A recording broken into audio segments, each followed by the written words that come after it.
Hola, buenas tardes, bienvenidos a Top GDL.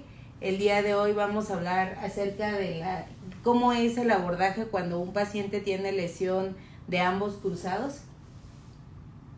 Bueno, como sabemos, la lesión del ligamento cruzado anterior tiene una incidencia de 400,000 reconstrucciones por año.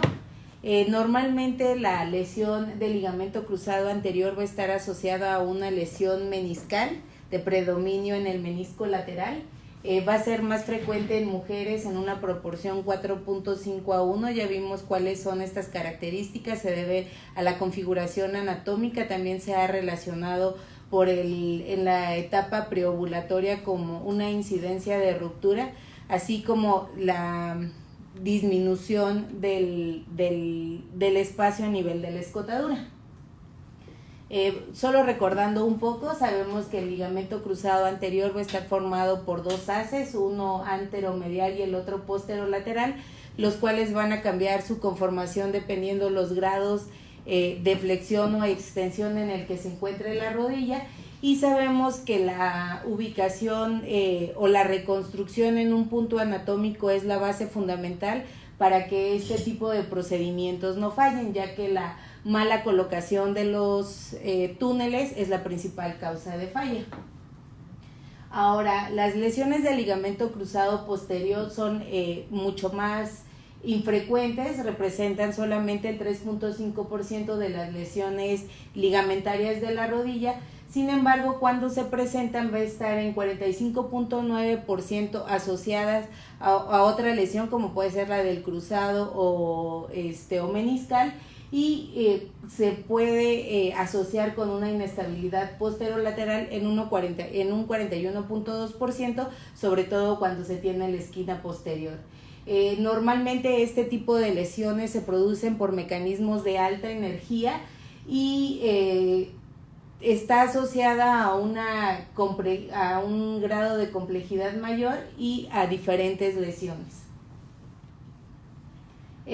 Recordando también un poco de la anatomía, pues también va a tener dos fascículos, un anterolateral, el cual va a ser el que va a tener mayor fortaleza, y el posteromedial. Su longitud promedio es de 38 milímetros y un ancho de 11 milímetros, y donde se origina, pues va a estar a nivel del cóndilo medial del fémur y en un área semicircular y cóncava cerca de la escotadura, y su inserción tibial se va a fundir con la cápsula posterior, y el periósteo tiene forma trapezoidal con base posterior y va a ser entre la depresión de los dos platillos tibiales. Ahora, ¿cuál es la función del ligamento cruzado posterior? Pues es el principal opositor de la traslación posterior de la tibia y va a ser un restrictor secundario tanto del varo como del valgo y de la rotación externa de la rodilla. Ahora, para poder clasificar la lesión del ligamento cruzado posterior, existe esta clasificación, la cual la divide en 3 grados dependiendo del grado de traslación y qué tan involucrado se encuentra el ligamento en la lesión. Cuando tenemos una lesión parcial, decimos que tenemos un grado 1, en la cual la traslación posterior va a ser de 1 a 5 milímetros, pero la tibia va a permanecer todavía anterior a los cóndilos.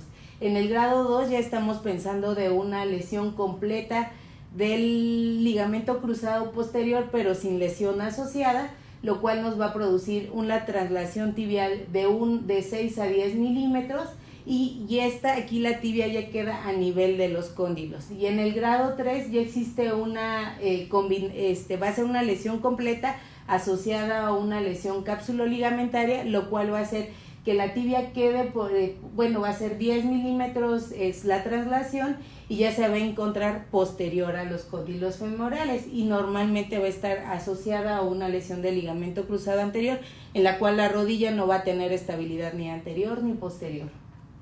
Ahora, el mecanismo de lesión, el del cruzado ya lo sabemos, que es la causa más frecuente, es una historia de traumatismo en desaceleración mediante maniobras bruscas o giros, y eso hace que tengamos una lesión de este ligamento. El cruzado posterior va a ser un golpe directo a la tibia proximal con una rodilla flexionada, como lo mencionan como una lesión del tablero, por ejemplo, cuando va a un choque, pues la rodilla va flexionada, entonces esto hace que la tibia vaya hacia posterior y pues corta el tendón, por así decirlo. O con el pie en flexión plantar e hiperflexión de la rodilla, o también puede ser un mecanismo de hiperextensión.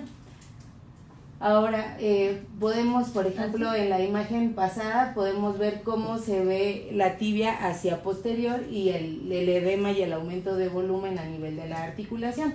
Ahora, clínicamente, pues, ¿cómo vamos a encontrar al paciente? Edema, hemartrosis en un 70% de los casos, falta de la extensión de la rodilla, y tenemos pruebas tanto para ligamento cruzado anterior como para ligamento cruzado posterior. En el ligamento cruzado anterior, la que ha demostrado mayor sensibilidad es un Lachman. Tenemos el pivot shift, el cajón anterior o el KT1000. Para el ligamento cruzado posterior, pues el cajón posterior a 90 grados, el signo del pandeo posterior, que es en comparación a la pierna contralateral, podemos ver cómo la tibia se va hacia posterior, el test activo del cuádriceps, el dial test o el KT1000 y también el KT2000 en el cruzado posterior. Ahora, radiológicamente es difícil poder diagnosticar una lesión del ligamento tanto cruzado anterior como posterior si lo hacemos en una radiografía simple. Lo que aquí nos ayuda a reconocer o encontrar de manera indirecta una lesión del ligamento cruzado es, por ejemplo, en la fractura de Segon, en la cual es una fractura avulsión del ligamento colateral lateral, en el cual vamos a tener una asociación hasta del 75% de una ruptura del cruzado anterior, o el signo del cóndilo profundo, que se asocia también a una lesión del cruzado.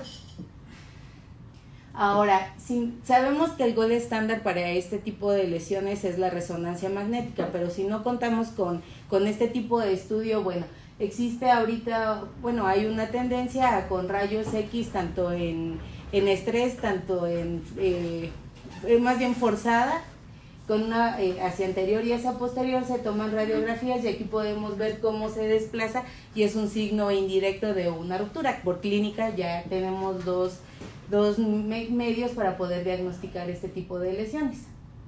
Ahora,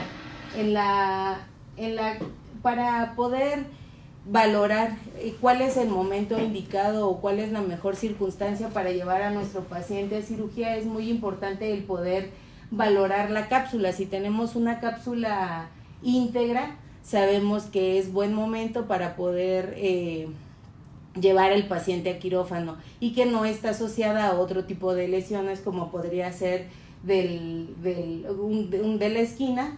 Y ahorita vamos a ver esta resonancia en la cual vemos la ruptura de ambos ligamentos. Ahí se ve la falta del cruzado anterior, del cruzado posterior, cómo estaba acodado, que son signos indirectos que nos ayudan a poder apoyarnos en este diagnóstico.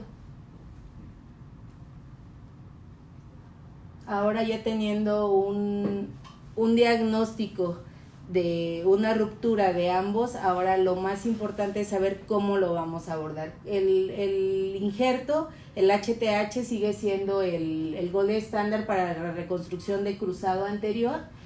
¿Por qué? Porque tiene una integración más rápida, pues al ser autoinjerto tiene una menor reacción inmune, y lo único que es que puede presentar una mayor tasa de dolor anterior, que es la principal complicación. Cuando tomamos isquiotibiales, pues es una incisión más pequeña, menos dolor perioperatorio, pero tiene la desventaja que tiene menor fuerza de fijación que el HTH, demostrada a los 3 años, y un efecto de limpiaparabrisas que se ha presentado con mayor frecuencia en los pacientes posoperados. Ahora, los alinjertos, bueno, tienen un mayor tiempo de incorporación, como al ser aloinjerto tiene una mayor posibilidad de transmisión de enfermedades, aunque es menor de 1 en 1 millón, pero la posibilidad existe, y se menciona en la literatura que puede ser hasta de 2 para hepatitis B. Mayor riesgo de ruptura en atletas jóvenes y dependiendo del método en el cual se realiza la esterilización del injerto, por ejemplo con dióxido de carbono supercítrico, se disminuyen las propiedades estructurales y mecánicas. Mediante radiación, como se requiere más de 3 rads para poder lograr para erradicar la infección, disminuye las propiedades estructurales y mecánicas. En la congelación profunda se destruyen las células, pero no afecta la fuerza del injerto o la fuerza mecánica, al igual que con el gluconato de clorhexidina al 4%, en las cuales tampoco se afecta la fuerza del injerto. Ahora, nosotros para poder reconstruir ambos ligamentos se prefiere el aloinjerto. ¿Por qué? Porque si recuerdan, dentro de la anatomía dijimos que tenía el tamaño promedio es de 31 a 38 milímetros para el cruzado anterior y el cruzado posterior es de 38 a 40, entonces más la parte que vamos a dejar dentro de los túneles nos sumaría más o menos un promedio de 20 milímetros. Entonces en promedio serían 149 milímetros de injerto, que es difícil obtenerlo de un tendón, de un autoinjerto.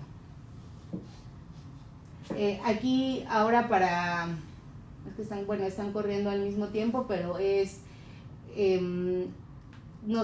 para poder reconstruir el cruzado posterior es el cruzado posterior. ¿Qué es lo que se recomienda? Utilizar 2 portales con aquí está la cánula abierta para protección, un lente de 70 grados. ¿Por qué? Porque nos da una mejor visión de lo que estamos haciendo, y aquí se hace mediante la técnica All Inside. Como vamos a ver el primer video, ahí está la cánula, se va despegando y llegando hasta el footprint nativo a nivel de la tibia. Posteriormente se realiza la perforación. Aquí ya mediante la guía a 110 grados es como se realiza la perforación. Aquí ya hicimos la perforación, pasamos el fiber stick y con eso pasamos las suturas para posteriormente pasar el injerto. Existen múltiples estudios, porque sabemos que la principal complicación que tenemos al hacer la reconstrucción del cruzado posterior es la posibilidad de lesionar el paquete vasculonervioso.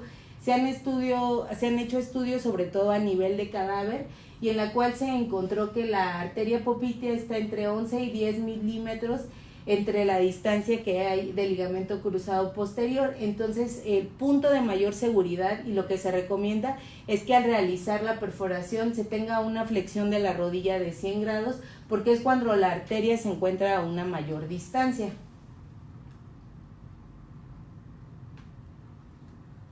En el siguiente video podemos poner el video. Ahí lo están viendo, ahí ya se hizo el túnel mediante el fleet cutter. Se ve ahí perfectamente la longitud o el diámetro de los 2 túneles. En el siguiente video podemos ver cómo pasa ya el injerto con el endobottom. Ahí se ve cómo va pasando.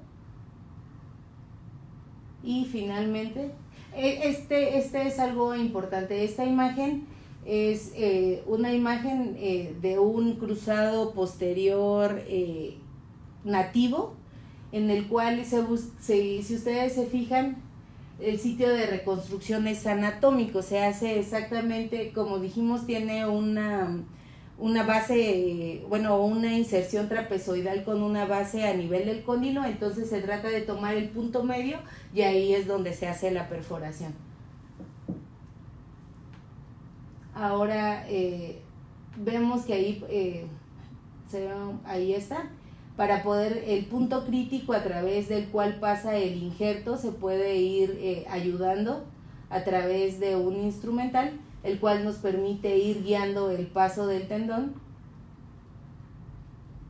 y para que éste sea adecuado.